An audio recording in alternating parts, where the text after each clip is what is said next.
Hello class, my name is Andres Lukumi and today I'm going to be discussing the problem of horrendous natural evil, drawing insights from K. Butler, David Hart, and Lewis, who explored their perspective and why a God that is almighty, is powerful, allows the natural evils to happen like cancer, tsunamis, or pandemics. So over this presentation we're going to be covering all those point of views. First, I would like to start with define what's natural evil. It refers to suffering and harm that occurred independently of human actions, such as disease, natural disasters, or pandemics. These events can raise challenges, questions about natural of God and the existence of suffering in the world. Moving forward, we go to Kate Boulder perspective. She had no problem sharing her experience. She had a stage 4 of cancer, and this was really challenging for her. But she believes that everything happened for a reason, and it's not directly connected with God. She can had to battle the cancer, and she knew that it was for a bigger purpose than just getting upset with God or just because God sent a challenge to her. So it's not directly that's connected.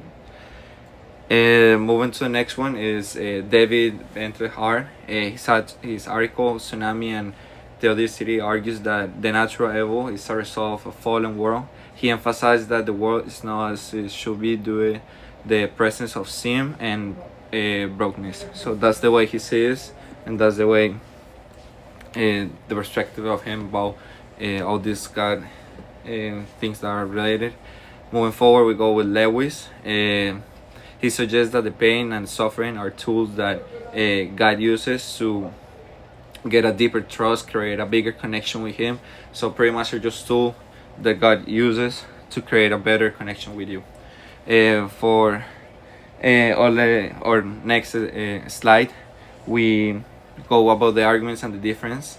For K. Butler, David Bentley, and Lewis, they both three agree that suffering is complex, but it differs how the view of the God's role have like the purpose. Bowles sees suffering as random and not sexually willing by God, rejecting the idea that everything happens for a reason. Hart links suffering to a fallen world, seeing it is as a result of a brokenness and indirectly tied of God. And then Lewis believes that suffering is just a tool, as I said before, that God uses to create grow and create that connection with you. Now, my perspective, I agree with K. Butler that suffering often feels like random and doesn't always have clear purpose, which matches with my own experiences. David Bentley-Hart, the idea that suffering comes from a fallen world doesn't convince me as much because he raises the question of why God would create a flooded world, and can be also feel hopeless and hard to get that loving connection with God. I also prefer the Lewis view, taking in consideration that God sometimes can put the challenges for you to get a deeper connection with Him and just build that trust through some pain or some situation that probably sometimes we don't understand. And finally, for my conclusion, I was just gonna say that the problem of natural evil remains profound, challenge be examined for both Hart and Lewis. It gave me like a better understanding of like the suffering, and also why they're way not to define the answers right now. So exploring these point of views helped me to just navigate on our beliefs and find meaning in the face of adversity. So it was all I got for today, and